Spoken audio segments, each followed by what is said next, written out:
kayak temenmu ada nggak sih pernah mimpi kayak gitu gitu kan. Terus kayak nggak ada lagi, nggak ada. Terus kayak aku mau nanya kan, maksudnya kayak aku mau nanya dari agama Islamnya juga, mau nanya dari agama sisi Kristennya juga, maksudnya biar adil gitu. Terus aku nggak dapet link ke sana, kasih sarannya gitu kayak misalnya Sekarang udah nggak?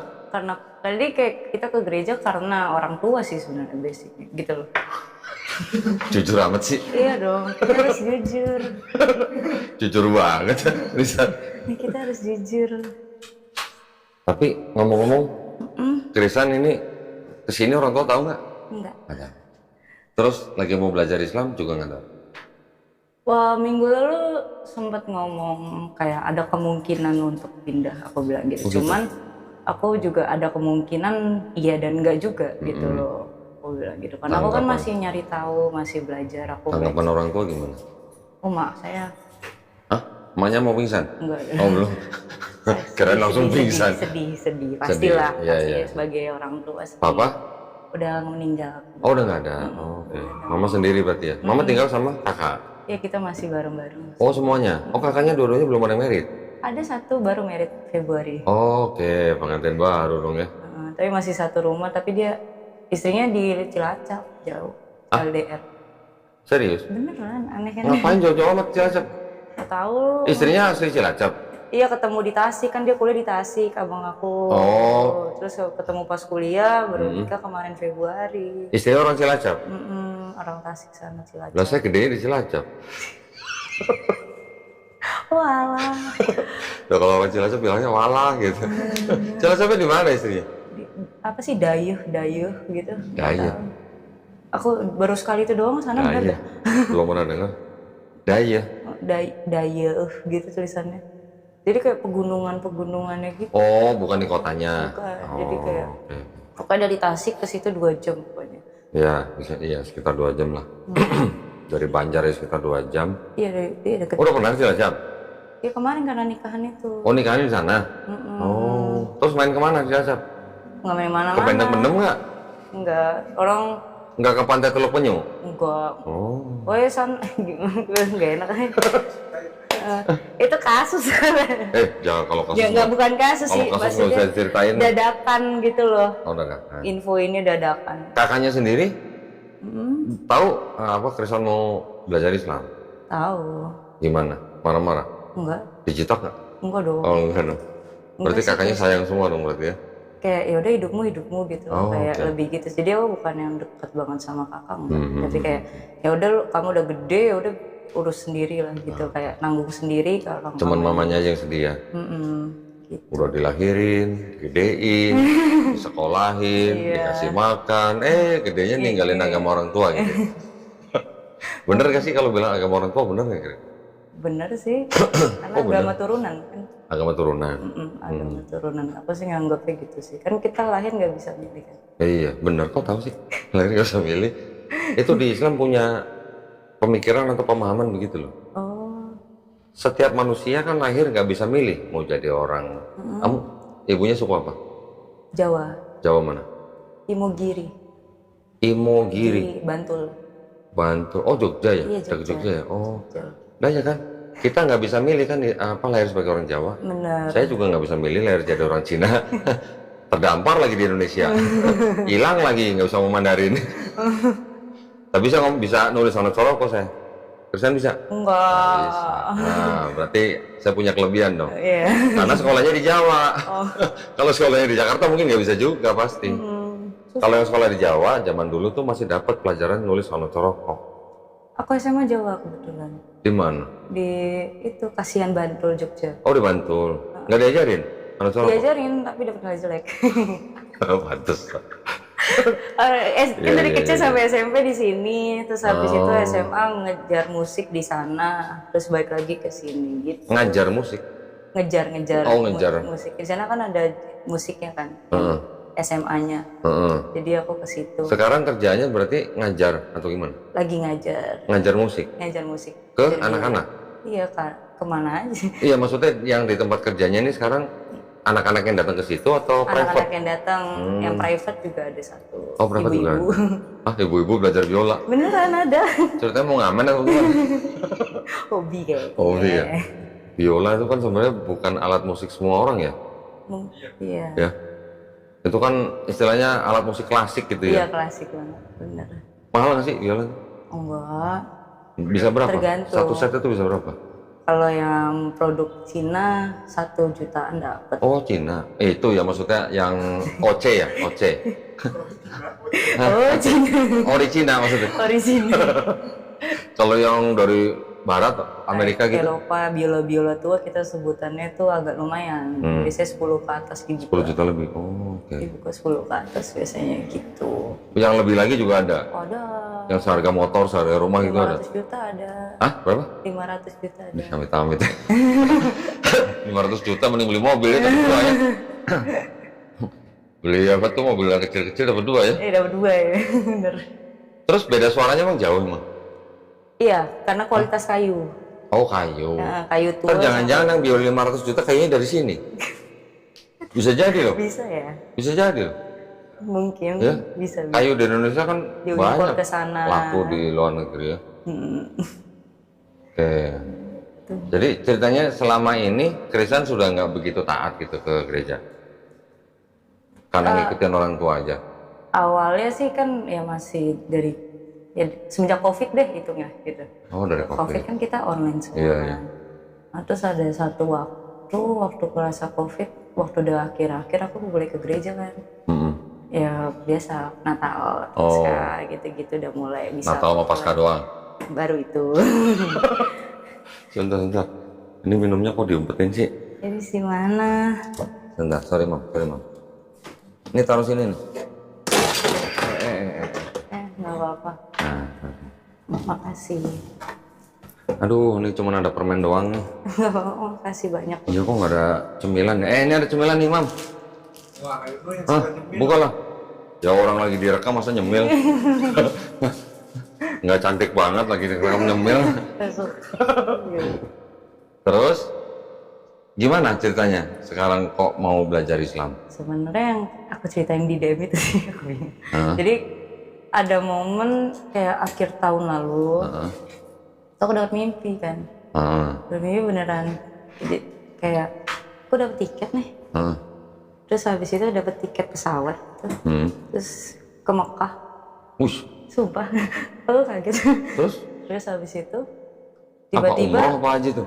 anak nggak tahu, pokoknya dikasih tiket, aku ambil, terus habis itu tiba-tiba udah nyampe tuh di masjid yang ada apa namanya Ka'bah. payung-payungnya itu. Oh, payung-payung Madinah, Masjid Nabawi. Udah sampai situ panik kan, terus kebangun. Kok panik? Panik lah. Panik mau ditangkap apa maksudnya? Karena kayak ya aku kan seorang Katolik nih, gitu kayak aku ke tanah suci kok ya belum gitu, iya. kayak sarannya gitu kan, terus kayak Iya. kok tiba-tiba ke masjid ini gitu kan, ini salah server apa gimana? Salah server. kayak biar mengurangi panik kan, kayak bingung aku. Ini Iya, maksudnya jangan-jangan yang kasih tiket salah orang kali. terus kayak aku nanya kan ke teman-temannya dia kan, terus kayak temanmu ada nggak sih pernah mimpi kayak gitu kan, terus kayak nggak ada, terus kayak aku mau nanya kan, maksudnya kayak aku mau nanya dari agama Islamnya juga, mau nanya dari agama sisi Kristennya juga, maksudnya biar adil gitu. Terus aku nggak dapet link ke sana, kasih sarannya gitu, kayak misalnya mau nanya, minta tolong ke temen, tolong dong nanya ini, gue nggak tahu nih harus gimana gitu kan, kayak nggak ada yang bisa bantu gitu loh. Kalau nanya kalau saya sih bukan ahli tafsir mimpi ya. Tapi kalau namanya mimpi ya memang bisa berarti hanya bunga tidur lah. Iya, Ya banyak yang bilang itu bunga tidur. Bener. Pikiran yang terpendam juga bisa keluar lewat mimpi, bisa juga. Tetapi kalau dalam Islam juga memahami mimpi juga bisa menjadi jalan hidayah, bisa. Tetapi juga harus hati-hati nih, hati-hati. Maksudnya gini, jangan nanti dikit-dikit bilang, oh mimpi saya melihat Nabi Muhammad SAW misalnya. Nah, itu harus benar-benar dipastikan gitu. Karena umat Islam kan tidak ada yang tahu mukanya Nabi seperti apa, jelasnya gitu. Iya jelas ya. Fotonya nggak ada, gambarnya nggak ada, lukisannya nggak ada. Kenapa nggak boleh dilukis, nggak boleh digambar? Karena takut nanti kita menyembah Nabi Muhammad SAW. Takutnya terjadi seperti umat sebelumnya gitu. Yang menyembah manusia yang dilukis gitu. Ya paham ya maksud saya ya. Jadi memang Nabi sendiri juga memang melarang melukis, menggambar dirinya supaya umat nanti setelah dia nggak ada takutnya menyembah beliau gitu. Ya. Di dalam Islam kita paham begini. Apa istilahnya? Jin atau iblis itu bisa menyerupai siapapun dalam mimpi. Iya. Oke. Tetapi dia tidak akan mampu menyerupai Nabi Muhammad SAW. Nah, jadi kalau orang yang benar-benar mimpi melihat Nabi Muhammad SAW, kalau menurut saya orang yang benar-benar mimpi seperti itu, kehidupannya pasti akan jauh lebih berubah, akan jauh berubah maksudnya. Jauh berubahnya pasti akan jauh lebih soleh. Gitu. Iya. Dan belum tentu dia ceritain kalau dia benar-benar mimpi ketemu Nabi Muhammad SAW. Ya, kalau dia mimpi yang lihat yang lain, oke, itu bisa karena bayangan dia atau pikiran dia. Tapi kalau istilahnya jin yang menyerupai seseorang juga bisa. Nah, jadi saya nggak berani jawab nih mimpinya Krisan ini artinya apa. Terus nanti saya harus bilang, oh berarti kamu harus masuk Islam. Tar dulu. Ya, kita jangan terburu-buru atau jangan sembrono lah kalau masalah mimpi ya. Karena kan mimpi nggak ada ilmunya di sekolah ya. Nggak ada kan? Nggak ada. Itu kan boleh dikatakan apa ya? Ilmu psikologi aja kan paling banter gimana sih kalau bilang orang mimpi? Kan paling bilang hanya pikiran yang terpendam. Iya terus. Oke, tapi ya walau alam lah ya. Apa tuh? Tapi dari mimpi walau alam itu artinya hanya Allah yang tahu. Oh oke. Ya, dari mimpi itu terus gimana kok Krisan bisa mengarah belajar Islam tuh gimana? Karena gara-gara di mimpi itu ada Masjid Nabawi gitu. Pertama itu jadi dari situ kan aku mulai cari tahu tentang agama aku dulu dong. Kayak mungkin Sorry saya potong. Pernah nggak dengar deja vu? pernah Tahu kan? deja vu. Siapa tahu nanti deja vu. Nah kata temen-temennya juga kan kalau mimpi ke sana tuh kan nggak bisa menyerupai katanya. Ya. Aku juga nggak tahu kan maksudnya yang pokoknya di dalam Al-Qur'annya katanya kalau misalnya kamu mimpi ke sana tuh juga nggak mungkin semata-mata kamu dari setan itu katanya juga nggak mungkin. Iya, ya. Soalnya itu kan suci kan menurut gitu.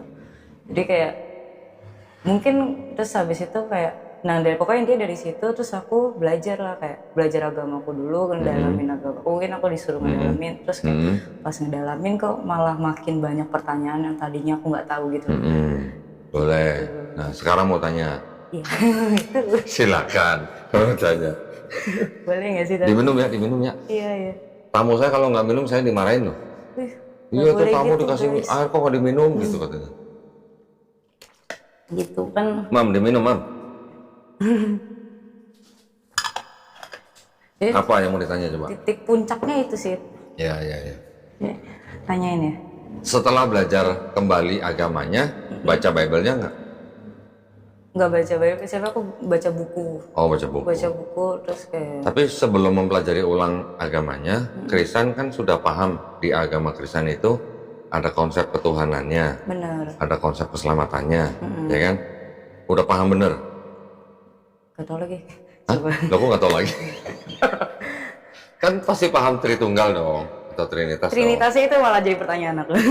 Apa yang mau ditanya coba? Kayak, Anggap aja kok pastor. waduh. Nanti akhir-akhir gue bilang imani saja gue gitu.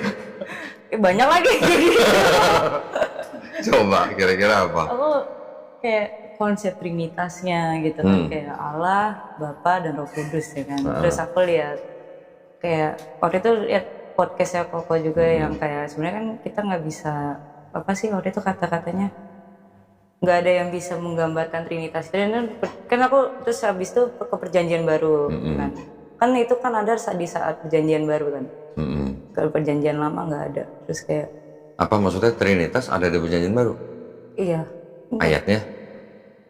Konsep Trinitasnya di perjanjian baru terus aku baca bukunya itu bilang kayak perjanjian baru aja itu kan setelah Yesus gak ada kan terus habis itu dibuat oleh Paulus gitu itu udah mulai mempertanyakan soalnya kayak lah kenapa dan itu yang nulis sendiri pun bukan Paulus sendiri kan jadi kayak orang setelah 100 tahun baru nulis yang aku baca gitu. Ya ada yang bilang karena kan itu kan dianggapnya di abad kedua Tapi ada juga ahli perjanjian baru yang mengatakan bahwa surat-surat Paulus itu ditulisnya mulai dari tahun 48 Masehi. Ya, sampai kira-kira tahun 65 sampai tahun 67 Masehi. Berarti kalau anggap aja Yesus nggak ada tahun 30 Masehi, 48 berarti kan kurang lebih 18 tahun setelah nggak ada Yesus baru Paulus mulai menulis surat. Iya. Ya. Gitu. Nah, Paulus sendiri di luar daripada Bible, tradisi Kristen kan mengatakan Paulus dipenggal oleh Kaisar Nero. Iya. Ya kan, tahun 65 Masehi lah, kurang lebih lah, atau sampai tahun 67 Masehi lah. Sebelum bait suci yang kedua dihancurkan. Bait sucinya orang Yahudi nih. Iya, Yahudi. Orang Yahudi kan punya bait suci nih. Kalau orang Islam kayak Ka'bahnya orang Islam lah gitu lah. Oh iya. Dari mulai abad mulai abad ke-6 sebelum Masehi sampai tahun 70 Masehi baru dihancurin sama Romawi. Pada saat itulah orang-orang Yahudi hidup di bawah, kan Yunani itu dari mulai abad ke-4 sampai abad pertama sebelum Masehi. Habis itu digantikan oleh Romawi. Nah, berarti bangsa Yahudi termasuk Yesus di bawah penguasaan bangsa Romawi. Setelah dianggap Yesus nggak ada, barulah Paulus menulis. Paulus kan nulis ada berapa? 13 surat ya? 13. Iya. 13. 13. Ada satu lagi yang dianggap sebagai surat Paulus, yaitu Ibrani. Itu tidak diketahui siapa yang nulis. Oh, di surat. Tapi orang-orang Kristen yang akademis sendiri udah ngomong itu bukan tulisan Paulus. Oh. Nah, itu saat Ibrani. Sisanya surat-surat Paulus itu ada 13. Dari 13 yang benar-benar dianggap ditulis Paulus cuma 7 ternyata. Iya, di buku. Nah, yang 6 itu ditulis oleh orang-orang yang mengikuti pemikiran Paulus. Orang-orang yang mengikuti Paulus istilahnya itu disebut Paulin gitu. Oh, oke. Iya. Jelas ya, gitu ya. Ini menurut akademisi lo ya, bukan menurut saya loh. Bukan saya ngarang loh. Ada buku-bukunya yang mengatakan begitu ada. Terus yang mau ditanya lagi? Kayak apa ya? Ajaran Paulusnya atau gimana? Iya sih, kayak kenapa tulisan Paulus dimasukkan dalam perjanjian baru gitu. Nah. Gitu sih, lebih ke sini soalnya. Ya. Karena awalnya kan Paulus kan juga pembangkang kan gitu ceritanya. Bukan pembangkang. Awalnya sebelum dia mengaku bertobat, dia adalah orang yang Ngebunuh. warga negara Romawi ini. Oh, Warga negara Romawi walaupun ayahnya seorang Yahudi yang katanya dari suku Benyamin, dia adalah kepala dari tentara Romawi yang kerjanya nguber-nguber pengikut Yesus. Ngejar-ngejar pengikut Yesus, dipenjara, disiksa, dibunuh. benar. Setelah Yesus nggak ada, baru ketika dia melakukan perjalanan ke Damsyik, yang di tengah perjalanan dia ngaku melihat cahaya, mendengar suara, baru setelah itu dia mengaku menjadi pemberita tentang Yesus, mengangkat dirinya sendiri menjadi rasul. Iya. Tapi rasul itu perlu diketahui, kalau di tradisi Kristen, rasul itu adalah sebenarnya hanya disebut sebagai pengikut Yesus. Ya, pengikut bukan berarti ngikut secara fisik, tapi mengikut ajaran mungkin lah ya. Dianggapnya begitulah. Atau yang disebut dengan murid-murid Yesus gitu loh. Kalau di Islam, rasul itu bukan yang seperti itu. Rasul itu adalah tingkatan nabi yang lebih tinggi yang menerima risalah namanya. Risalah itu artinya apa ya? Boleh dikatakan kalau dalam bahasa Inggrisnya the book, tapi bukan berarti buku yang seperti ini, tapi artinya kitab atau hukum atau syariat atau ketetapan gitu dari Tuhan kepada Rasul itu untuk disampaikan kepada umatnya. Kalau Nabi, dia juga menerima wahyu dari Tuhan Sang Pencipta, tetapi belum tentu untuk disampaikan kepada umatnya. Tapi kalau Rasul, jelas dia terima, dia harus sampaikan. Oh, Nabi itu nggak harus berarti? Nggak harus menyampaikan kepada kaumnya gitu. Bisa aja dia hanya menerima untuk diri dia sendiri. Oh, betul. Nah, karena ada istilah-istilah yang sama antara Bible dengan Quran, makanya kadang-kadang pemahaman orang yang dari antara kedua belah pihak ini kadang masih agak rancu. Orang-orang Islam memahami, oh di Kristen kok ada namanya Rasul, oh berarti seperti Rasul dalam Islam gitu mungkin. Ternyata bukan, artinya enggak. Oke. Nah, terus kalau tadi ngomongin Paulus kan kalau menurut Kristen nih, ajaran Paulus sama nggak dengan ajaran Yesus kira-kira? Yang sudah dibaca. Itu bahasanya agak beda lagi. Bedanya di mana kira-kira? Ingat nggak? Sebentar. Agak beda tuh. Pertama dia yang di buku yang aku baca dia kan emang konsepkan trinitasnya itu, padahal kalau yang aku baca di buku yang aku baca ya. Terus kayak padahal terus apa lagi ya? Bingung juga sih. Gini, ini saya rangkumin ya. Ada tokoh Paulus. Paulus ini kan menulis surat-surat. Ada dianggap 13 surat. Mungkin Paulus sendiri juga nggak nyangka kalau surat dia juga jadi kitab suci gitu. Mungkin ya. Ya, karena kan itu hanya surat-surat dia kepada jemaat-jemaat di Kolose, Roma, Galatia dan segala macam kan. Dia hanya menulis surat untuk artinya apa? Ada yang untuk menegur, ada yang untuk menguatkan, ada yang untuk menghibur gitulah ya, dengan ajaran-ajaran dia. Mungkin juga dia nggak berpikir bahwa surat dia bakal jadi kitab suci. Nah, tapi yang jelas dia mengangkat dirinya sebagai rasul untuk apa? Untuk orang-orang non-Yahudi. Ya, jadi ini kan ada sebuah bangsa Yahudi yang waktu itu masih di bawah penguasaan bangsa Romawi. Untuk orang-orang Yahudi, Paulus bilang kalian harus tetap hidup di bawah hukum Taurat. Ya, karena kaum Yahudi kan mengikuti hukum Taurat yang diterima oleh Musa.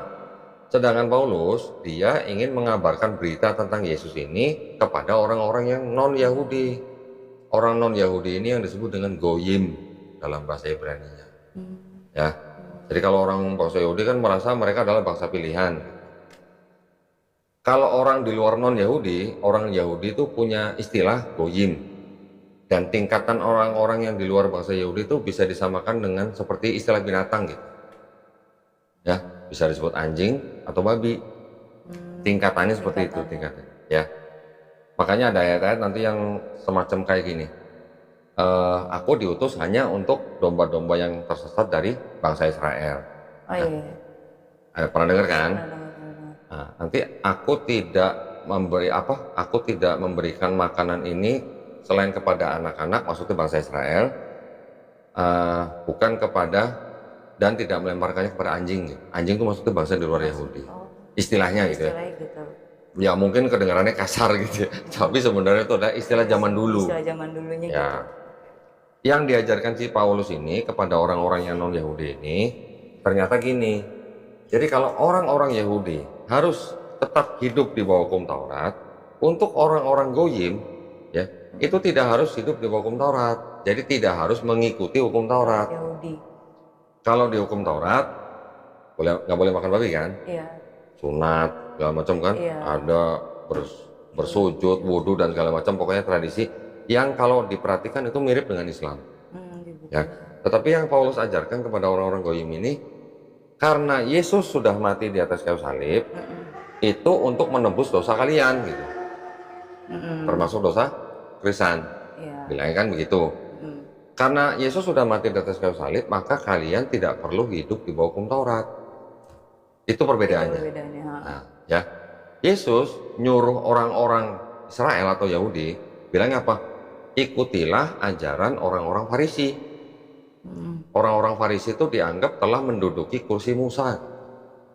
Artinya menduduki kursi Musa itu sudah memegang wewenang untuk mengajarkan Taurat yang diturunkan kepada Nabi Musa. Oke, jadi Yesus bilang kepada orang-orang bangsa Yahudi, kamu harus mengikuti ajaran orang Farisi. Yaitu apa? Yaitu hukum Taurat. Tapi kamu tidak perlu mengikuti perbuatan mereka gitu. Karena mereka orang yang mengajarkan tapi tidak melakukan. Jadi orang-orang Farisi di mata Yesus di Bible itu disebut sebagai orang-orang munafik gitu. Nah, ya. Sedangkan Paulus mengajarkan pada Goyim ini tidak perlu hidup di bawah hukum Taurat karena dosa kamu sudah ditebus oleh Yesus di atas kayu salib. Kenapa ada dosa yang harus ditebus? Karena ada dosa waris. Iya, dosa. Pernah dengar dong? Iya. Dosa yang diperbuat oleh Adam dan Hawa yang menjalar kepada setiap manusia. Jadi setiap bayi yang lahir menurut Paulus sudah bawa dosa waris. Nah itu yang berbeda antara ajaran Paulus dan Yesus. Jadi Paulus bilang, jadi kamu nggak perlu sunat. Ya, nggak perlu sunat seperti orang Yahudi itu. Bahkan dibilang kalau kamu sunat, matinya Yesus di atas kayu salib itu nggak ada gunanya buat kamu. Sampai ada perkataan begitu. Ada di bukunya. Ya ada di sini semua ada. Tetapi ini menurut saya nih ya. Memang di surat-surat Paulus kan Paulus menyebut Allah, itu Bapa. Allah ini dalam istilah bahasa Indonesia ya. Iya. Kalau dalam bahasa Yunani-nya Theos. Oh yang Kalau menyebut Yesus istilahnya Kurios. Di terjemahan ke bahasa Indonesia jadi Tuhan. Oh yang debat itu, oke. Nah, Iya. sekarang Kristen tahu nggak bedanya Tuhan sama Allah dalam bahasa Indonesia? Tuhan dan Allah. Tuhan, Allah, bedanya apa tahu? Nggak tahu. Karena memang sebenarnya enggak, kalau orang Kristen memandang itu sama. Bedanya hanya yang satu di surga, satu di bumi gitu. Iya deh. Ya. Tapi kalau dalam bahasa Indonesia itu beda. Tuhan di dalam kamus besar bahasa Indonesia itu artinya sesembahan, yang disembah. Konotasinya kepada yang Maha Pencipta. Tapi kalau Allah yang tertulis di Bible ini, menurut KBBI itu adalah nama Tuhan dalam bahasa Arab. Nah loh. Jadi kalau saya nanya Imam, nama Tuhan lu siapa? Siapa? Nama Tuhan lu siapa? Tuh, dia jawabnya gampang, Allah. Allah dan Allah itu sama, hanya pengucapannya sendiri. Kalau di Islam gampang ditanya nama Tuhan lu siapa? Allah. Tapi kalau di Kristen, di Bible, ada sebutan Allah untuk Bapa, ada sebutan Tuhan untuk Yesus. Tuhan yang Yesus ini juga disembah. Nah itu. Nah, berarti selama ini kan Kristen menyembah Yesus sebagai Tuhan kan? Iya. Menyembah Bapa juga kan? Iya, Bapak juga.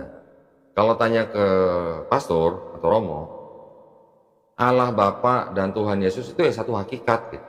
Iya banyak. Benar kan? Benar-benar. Roh Kudus juga satu hakikat. Jadi bukan 3 Tuhan tapi satu Tuhan. Tapi konsepnya bingung. Bingung? Kenapa bingung? Karena nggak masuk logika manusia. Karena konsep itu sebenarnya adalah konsep yang sudah ribuan tahun sebelum ada Yesus pun sudah ada. Diteruskan oleh Kristen sampai ke zaman sekarang. Sampai bapak-bapak gereja awal sendiri mengatakan bahwa tidak ada yang bisa menjelaskan Trinitas secara gamblang. Karena itu adalah misteri. Jadi Makanya itu bingung aku. Tuhannya Kristen berarti Tuhan misteri dong berarti. 3 loh pada. AC-nya kok nggak di ini sebentar. Siapa nyetel 27 nih?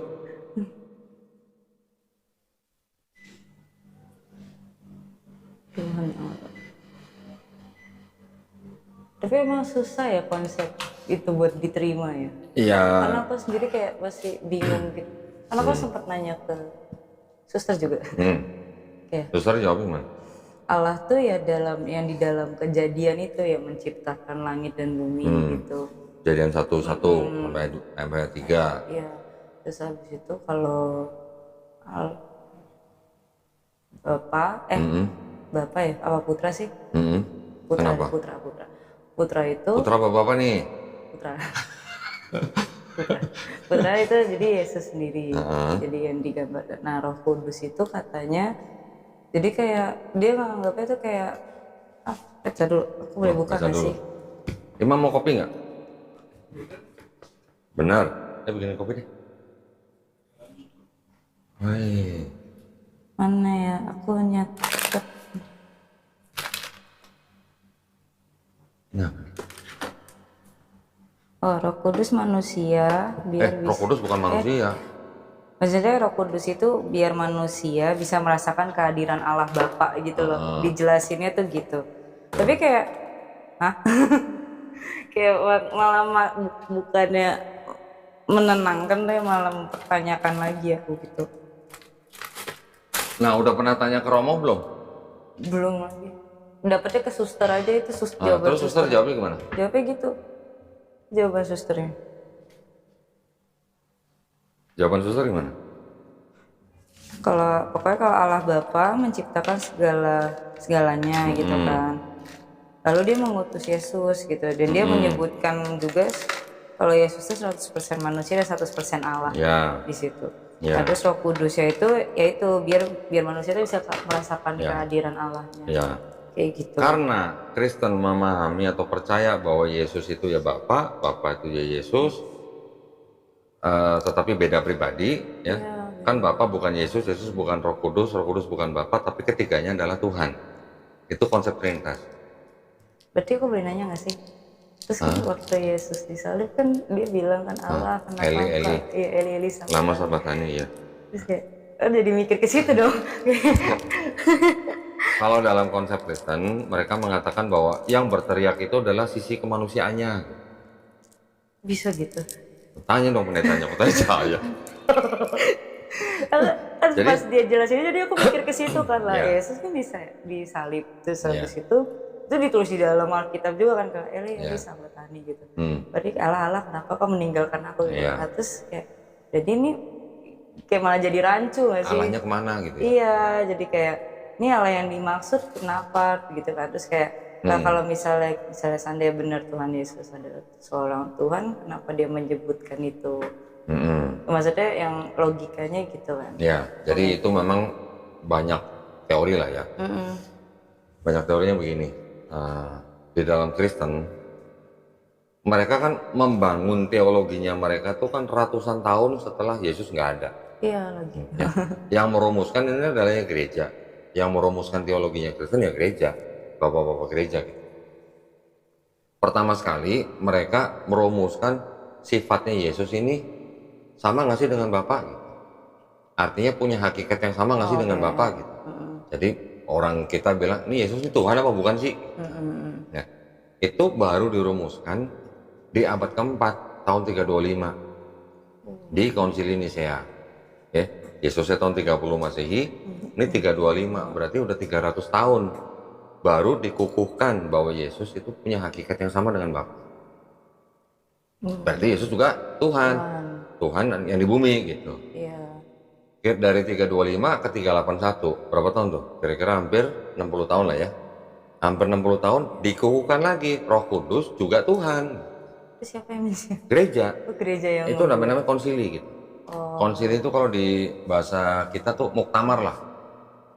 Ya, bikin muktamar rapat besar gitu lah. besarnya. Oke. 381, Roh Kudus juga baru dijadikan Tuhan atau dianggap sebagai Tuhan. Kenapa ujuk-ujuk ada Roh Kudus? Tiba-tiba.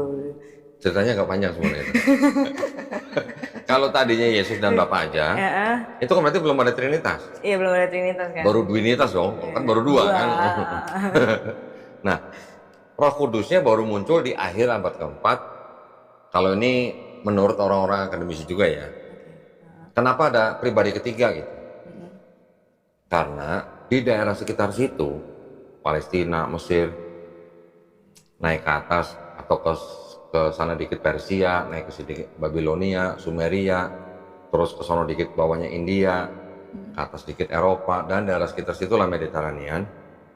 Memang orang-orang situ zaman dulu sebelum Yesus pun sudah menyembah dewa-dewa yang tiga tapi satu tapi tiga. Ya kayak Trinitas. Kayak Trinitas gitu. Jadi sebelum ada Trinitasnya Kristen, terus ribuan tahun sebelumnya sudah ada Trinitas. Sudah ada konsep Trinitas. Contoh misalnya di Babilonia. Ada Trinitas juga. Siapa Tuhannya? Namrus, Tamrus, Semiramis. Itu Trinitas pertama di bumi tuh. Nanti di Mesir juga ada ribuan tahun sebelum ada Yesus. Siapa ininya Tuhannya? Osiris, Horus, Ra, atau Isis. Pokoknya itulah. Nah, jadi konsep itu memang ribuan tahun sebelum ada Kristen sudah ada sebelumnya. Bahkan kira-kira yang paling dekat lah 600 tahun sebelum Yesus. Itu ada dewa yang disebut dengan dewa Serapis yang diangkat menjadi Tuhan tahun 305 sebelum Masehi, sebelum Yesus. 300 tahun sebelum Yesus sudah ada Tuhan yang diangkat menjadi Tuhan. Ada dewa yang diangkat menjadi Tuhan. Namanya dewa Serapis di Mesir yang mengangkat raja. Oke. Namanya Raja Ptolemy. Raja Ptolemy ini adalah raja bonekanya atau raja yang diberikan kuasa oleh Yunani kuno. Pernah dengar Alexander Agung? Iya benar. Nah, Alexander Agung kan cukup sangat populer lah sebagai pembuat strategi perang yang paling hebat gitu lah ya. Karena kan dia masih sangat muda, umur 20 tahunan, sudah bisa menguasai daerah segitu gedenya. Sampai ke Persia gitu. Persia yang waktu itu merupakan kerajaan yang paling kuat pun kalah sama Yunani kuno yang negara kecil gitu. Ya itu digerogotin kecil-kecil, perang sono perang sini kecil-kecil, akhirnya Persia sampai kalah. Ketika daerah situ semua dikuasain oleh Yunani, timbullah era Helenisme. Pernah dengar Dewi Helen? Dewi Helen pernah dengar? Belum. Dewa Zeus pernah dengar? Oh ya. Tahu dong. Kalau Hercules pasti tahu.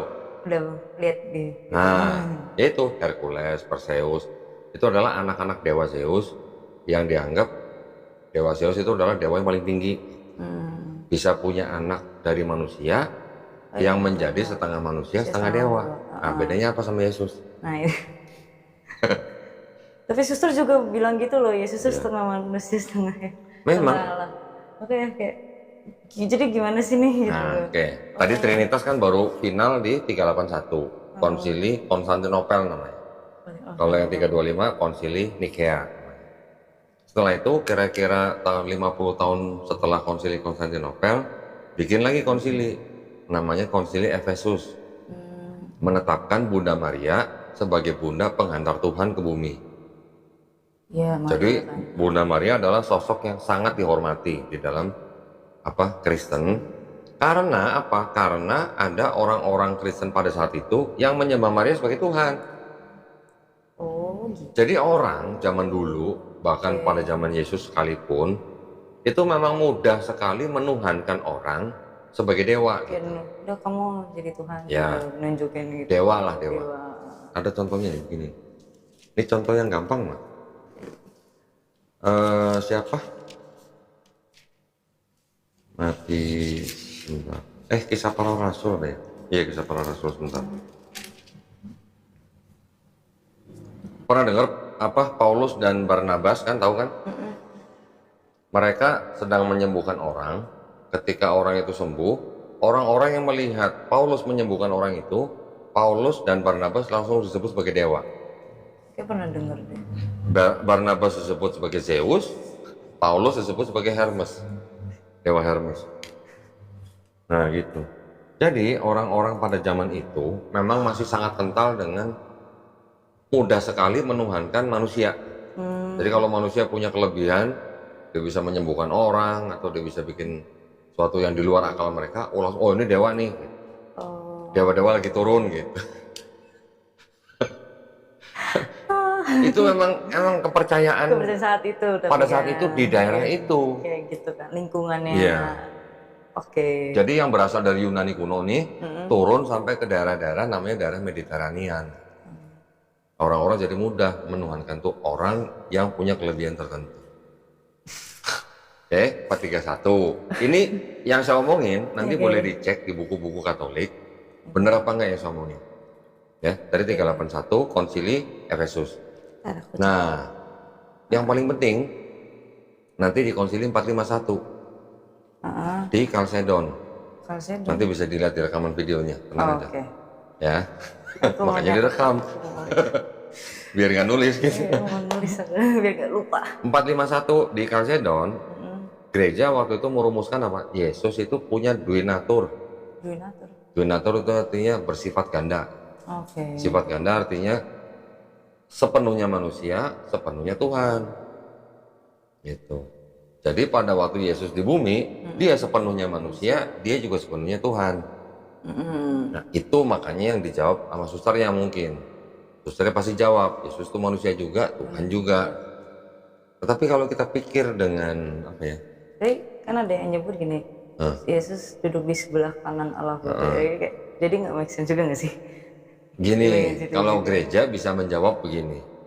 Yang disebut dengan Yesus duduk di sebelah kanan Bapa itu bisa diartikan atau artinya tuh bukan berarti kalimat harfiah. Bukan kalimat sebenarnya, tapi kalimat kiasan gitu. Bisa diartikan Yesus duduk di sebelah kanan Bapa tuh artinya Yesus sudah menerima kuasa yang penuh dari Bapa. Jadi Bapaknya beda. Bisa begitu. Tapi tetap gereja akan bilang bahwa itu tetap satu entitas, satu Tuhan. Bukan dua Tuhan duduk berjejeran gitu, bukan. Orang gereja bilang begitu. Orang awam seperti kita bilang Yesus duduk di sebelah kanan Bapa. Nah terus yang sebelah kiri siapa? Ya ini pertanyaan logika simpel lah ya. Jadi artinya memang sebenarnya ada 3 sosok Tuhan, tetapi oleh gereja dianggap bahwa ini bukan 3 Tuhannya, tapi 3 pribadinya. 3 pribadinya, tapi satu Tuhan. Satu jiwa gitu. Jadi keyakinan Kristen itu sebenarnya adalah begini. Kok jadi ngajarin Kristen sih? Jadi Bapa itu Tuhan, Yesus itu Tuhan, Roh Kudus itu Tuhan. Tapi bukan 3 Tuhan, tapi 1 Tuhan. Iya. Paham nggak? Paham. Yakin paham? Tapi otakku tidak menerimanya. Nah, pakai nggak menerima. Pak, maksudnya konsepnya tuh paham, cuma otakku langsung Iya. tidak menerimanya gitu. Lanjut lagi. Bapa itu Maha Kuasa, Yesus itu Maha Kuasa, Roh Kudus Maha Kuasa. Tapi bukan 3 Maha Kuasa, tapi 1 Maha Kuasa. Bisa nerima otaknya? Nggak bisa. Itu kan. Jadi kalau udah bilang nggak bisa nerima, nanti pendeta kan bilang imani saja. Iya lagi. Benar nggak? Bener lagi. Mau imani saja? Atau mau pakai flash? Kan sekarang macam-macam, ada imani, Iya ada sih, flash kan? Bisa. Bisa. Nah, itu adalah yang tadi konsili-konsili itu adalah rapat-rapat yang diadakan oleh gereja untuk mengukuhkan akidahnya Kristen, teologinya Kristen. Masih udah selesai belum? Belum. Masih ada lagi ntar. Tahun 583 bikin lagi konsili Konstantinopel II. Oh iya. Menetapkan bagaimana memisahkan sifat ganda Yesus tanpa meninggalkan Kristus. Lalu, bingung kan? Bingung lagi. Gue juga bingung. Bingung. Udah selesai belum? Belum. Bikin lagi konsili 681.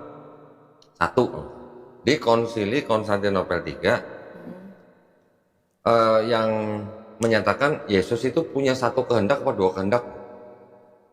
Jawabannya 2. Menurut gereja pada saat itu. Ada lagi nanti konsili 787, konsili Nisea II gitu. Bilangnya bagaimana menyembah Yesus sebagai ikon. Ini adalah runtutan daripada apa ya, pembangunan teologinya Kristen. Tapi yang sebenarnya krusial adalah yang di awal-awal. Yang di konsili Nisea 325 itu, yang pertama kali mengukuhkan bahwa Yesus itu adalah Tuhan. Karena di luar daripada itu juga ada perintilan-perintilan yang seperti gini ya. Jadi seperti konsili Nisea 325 itu adalah konsili yang membersihkan bidat-bidat gitu. Tahu bidat dong? Bidat tahu nggak? Sesat. Gitu. Nah, yang sesat-sesat. Jadi konsili 325 itu memang untuk menyingkirkan pemahaman yang bilang Yesus bukan Tuhan. Siapa yang ngomong gitu? Ada kelompok lain, bilangnya kelompok Arianisme. Jadi kelompok ini yang diundang di rapat itu, jumlahnya tentu saja nggak sebanding gitu ya. Yang percaya Yesus Tuhan jauh lebih banyak, yang tidak percaya Yesus Tuhan jauh lebih sedikit. Akhirnya ditetapkan Yesus adalah Tuhan. Nah, yang kelompok sedikit ini, yang Arianisme ini, yang diciptakan oleh orang bernama Arius, pengikutnya akhirnya dipersekusi, di penjara, disiksa, dibuang, diungsikan gitu. Ariusnya sendiri selamat sebelum konsili 381 baru dia meninggal. Gitu. Nah, sebenarnya jadi kan nggak sekaligus, berarti konsep Trinitasnya kan nggak sekaligus jadi kan, membutuhkan waktu dari mulai Yesus sampai 381, berarti udah hampir 400 tahun baru tetap konsep Trinitas. 400 tahun, Bo, gitu. Buat konsep Trinitas Ya, 400 tahun baru menjadi ditetapkan konsep Trinitas. Sebelumnya dari mulai abad-abad pertama, kedua, ketiga sampai keempat itu sudah ada belum Trinitas, konsep Trinitasnya? Belum berarti. Berkembang gitu. Jadi berevolusi. Yang pertama konsep disebut doketisme. Doketisme itu konsep yang bilang Yesus itu hanya perwujudan Tuhan di bumi. Oke, jadi sudah mulai mengarah ke Yesus adalah Tuhan atau bukan gitu kan. Kalah sama kelompok yang bilang kelompok separatisme. Separatisme bilang begini, Yesus sebelum dibaptis bukan Tuhan. Setelah dibaptis baru dia Tuhan. Ya. Ketika Yesus dibaptis, yang diangkat bukan Yesusnya, tapi Kristusnya gitu. Ya. Kelompok ini kalah lagi sama kelompok yang namanya modalisme. Modalisme ini bilang Bapa itu ya Yesus, Yesus itu ya Bapa. Jadi satu pribadi, bukan tiga pribadi. Baru dengar kali? Iya, baru dengar itu. Jadi ada Kristen yang begitu, dan sampai sekarang masih ada Kristen yang begitu. Oh ya? Masih ada. Gerejanya terpisah dari gereja-gereja Kristen yang lain. Artinya Kristen yang begini ada tapi tidak banyak. Ya. Modalisme ini bertahan cukup lama, baru sampai akhirnya kalah sama kelompok yang dibilang Trinitarianisme. Trinitarianisme ini yang percaya Tritunggal atau Trinitas itu.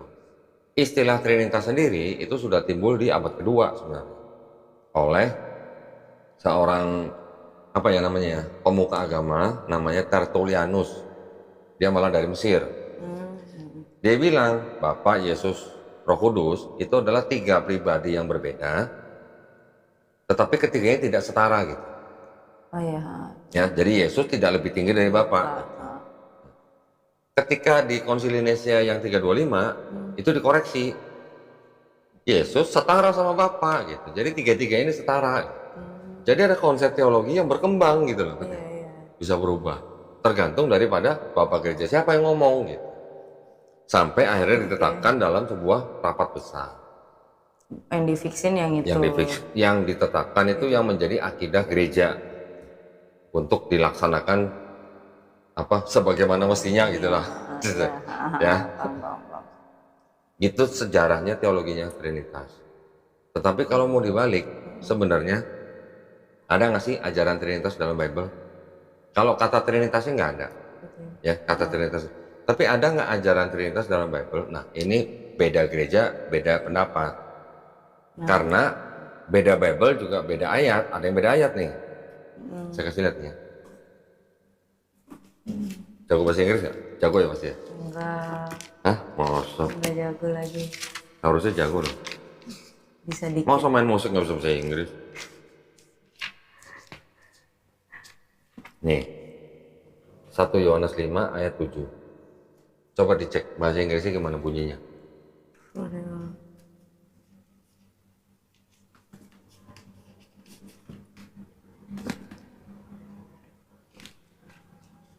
Oke. Apa katanya? Apa? Apa coba bacain ayat 7? Aduh, jelek banget. Apa? For they are the three who apa sih? Bear Witness in heaven, the Father, the Word, the Holy Spirit, and these three are one. Ada Father, the Word, and the Holy Spirit ya. Ada 3 sosok kan? Ayat itu yang dianggap sebagai bukti bahwa di dalam Bible Perjanjian Baru ada konsep Trinitas. Nah itu buktinya itu teks itu. Ini Bible dari Bible KJV, King James Version. Ya, diterbitkan kira-kira tahun 1611. Ini ada Bible yang baru, lebih baru, namanya Bible New International Version. Oke. Di ayat yang sama, 1 John 5:7. Coba baca, ada nggak Father, the Word, and the Holy Spirit? So there are three, the Trinity, the Spirit, the Word. The Word, and the Word and. Ayat 7-nya. Oh, for there are three that testify. Ya, testify. Nah, ada nggak Father, the Word, sama Holy Spirit-nya? Enggak. Nggak ada. Kenapa? Ada catatannya nih di Bible ini di bawah nih, yang di garis merah ini. Oke, Coba dibaca apa? And there are three that testify on earth. They're not found in any Greek. They're not found in any Greek manuscript. Before the 16th century. Before 16th century. Sebelum abad ke-16. Bayangin. Kok berubah? Nah, Kenapa kalian berubahnya? Dosa tahu. Nah loh. Ini sama-sama Bible kan? Iya. Ini Bible judulnya depannya lihat. Holy Bible. Ini juga Holy Bible. Oh, kan tulisannya emas lagi. Tinta emas. Cinta emas. Tapi ada ayat yang berbeda, gitu kan? Nah, dia bilang apa? Ayat ini yang tadi ada kata-kata Bapa, Putra, Firman dan Roh Kudus. Ayat itu tidak terdapat di dalam manuskrip Yunani sebelum abad ke-16. Bayangin. Ini terbit abad 17. Oh. Berarti apa? Berarti ada ayat tambahkan. Kenapa manusia berani menambahkan ayat? Kan kalau dikatakan kalau di Al-Quran kan nggak boleh. Nggak boleh. Ya kan, ya, itu kan maksudnya ya dari Tuhan diyakini. Kan dikatakan gitu. Bahkan di Bible pun juga dikatakan juga celakalah manusia merubah-rubah. Dan atau menambahkan dan atau menguranginya kan. Iya. Jadi kalau sekelompok orang yang sedang membangun sebuah institusi atau agama, terus kemudian ada kekurangan-kekurangan teologi yang ternyata di kitab suci yang nggak ada, apa yang mau dilakukan? Ya ditambahkan, itu teologinya. Gitu. Teologinya. Nah, Katolik kan? Pusing. Katolik kan? Udah lihat video saya ngasih lihat ini belum? Udah. Udah. Mau baca sendiri? Itu yang hilang ya? Hilang apa? Kitab yang iya bukan ya? Yang kitab yang hilang tuh apa sih? Hilang. Kan ada ayat yang apa sih? Ayat yang hilang. Apa sih? Iya. Apa sih? Tuh gue jadi panik. Kok panik? Mau dikejar-kejar Satpol PP apa? Maaf. Baca aja sendiri lah ya. Nanti bisa ngomong sama mamanya.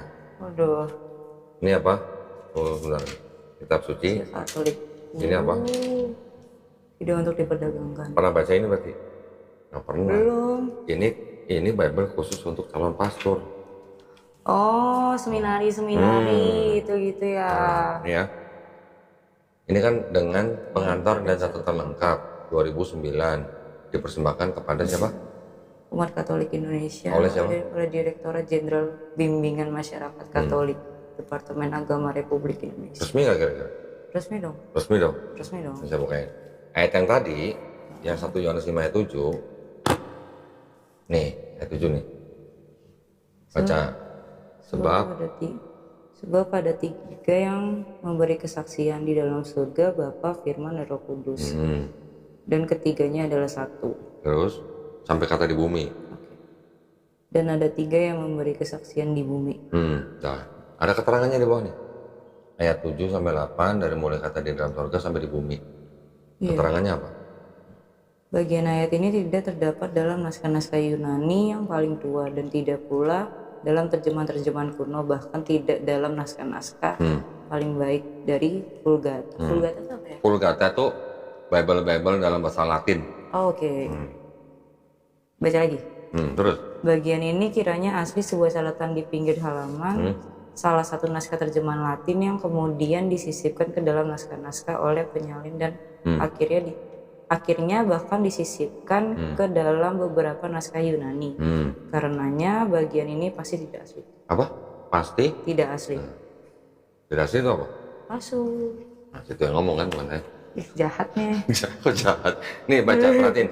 Ayat ini kiranya aslinya itu berarti kan sebelumnya, sebenarnya adalah sebuah apa? Catatan di pinggir halaman. Terus yang kemudian apa? Disisipkan. Ini ayat. Ini ada catatan disisipkan ke dalam ayat. Jadi catatan menjadi ayat, naik pangkat gitu. Bisa gitu. Aku bisa gitu. Keren juga. Keren dong. Umat-umat ini. Nah, berarti kan keren dong, ayat bisa naik pangkat jadi ayat, catatan bisa naik pangkat jadi ayat. Catatan itu adalah kan bisa juga pemikiran daripada si penyalin atau pemikiran daripada gereja. Atau yang bacanya juga bisa. Yang gereja yang mempunyai paham Trinitas. Jadi pemikiran agama itu disisipkan ke dalam ayat sehingga menjadi ayat kitab suci. Individu. Hah? Pemikiran agama yang dijadikan agama. Jadi Trinitas itu sebenarnya boleh dikatakan atau disebut sebagai pemikiran agama. Oke. Yang dijadikan agama. Gitu. Padahal Yesus sendiri tidak menyuruh. Yesus sendiri tidak pernah mengajarkan Trinitas. Gitu.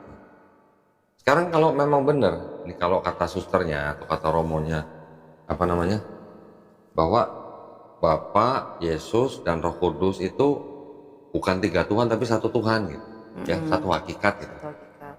Pernah baca dong Yesus waktu dibaptis? Iya. Ya, Yesusnya di mana? Di sungai kan? Di sungai. Ada turun apa? Burung merpati. Roh Kudus kan? Dalam bentuk burung merpati. Terus ada suara dari atas ya, inilah anakku yang kukasihi kan? Iya benar. Ada suara di langit, ada burung merpati, Roh Kudus, ada Yesus di sungai. Gimana bilang itu 1 gitu? Kalau itu 3-3-nya muncul bersamaan gitu. Nah itu. Ke situ. Hah?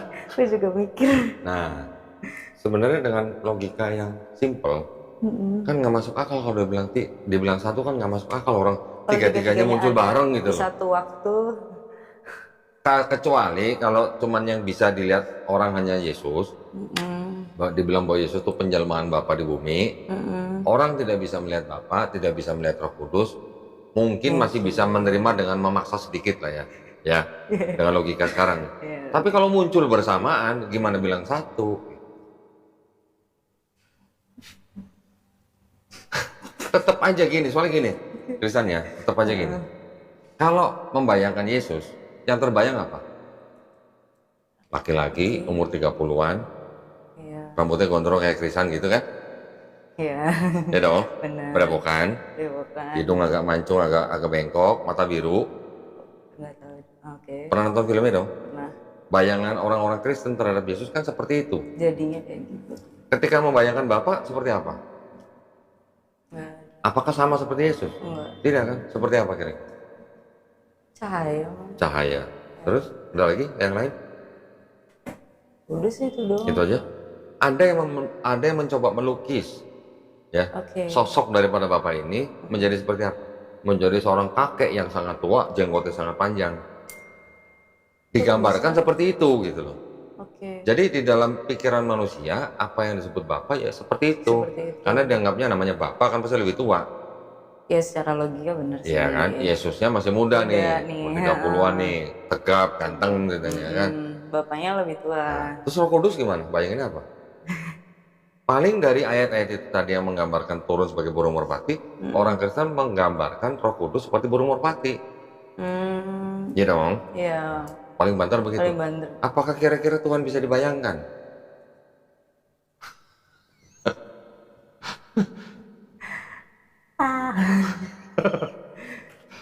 Mam, kayaknya udah mau nangis pengen pulang ya. Kayak otakku. Hah? Ya, kira-kira begitu. Jadi kalau ada kitab yang disebut kitab suci, terus ada ayat yang bisa disisipkan, kira-kira nih asli kah kitab suci? Asli lah.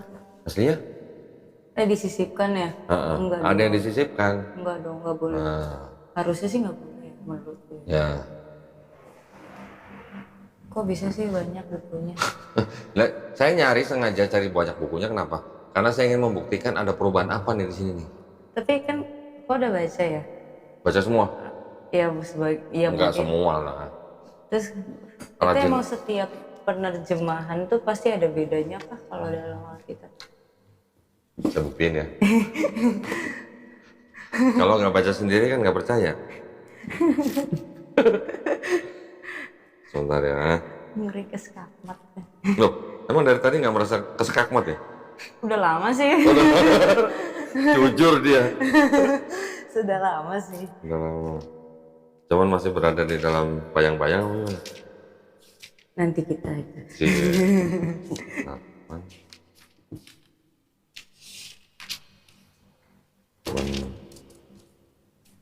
Dua lagi.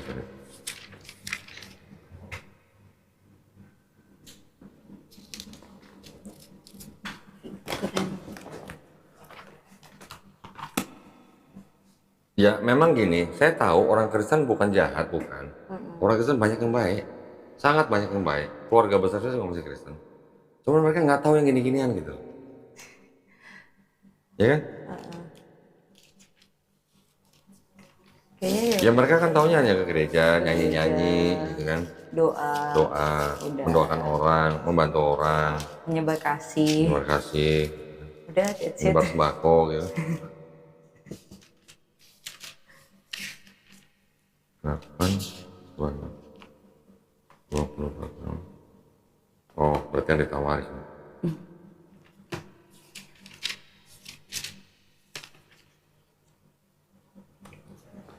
Ini berapa? Ini kuning tuh, baca. Hizkia berumur 42 tahun pada waktu ia menjadi raja. Dan setahun lamanya ia memerintah di Yerusalem. Namun ibunya ialah Atalia, cucu Omri. Ini kitab apa? 2 Tawari 21. 20. 22 ayat 2 ya. Ayat 2. Ini juga nih, 2 Tawari 22 kan? Ayat 2 kan? Coba baca. Bandingin aja kanan kiri. Yang dekat jangan jauh-jauh. Nah, gitu. Baca sendiri. Sama Sony memorin tadi ya. Perlu kaca pembesar nggak? Nama ibunya ialah Altari. Bentar. Bentar.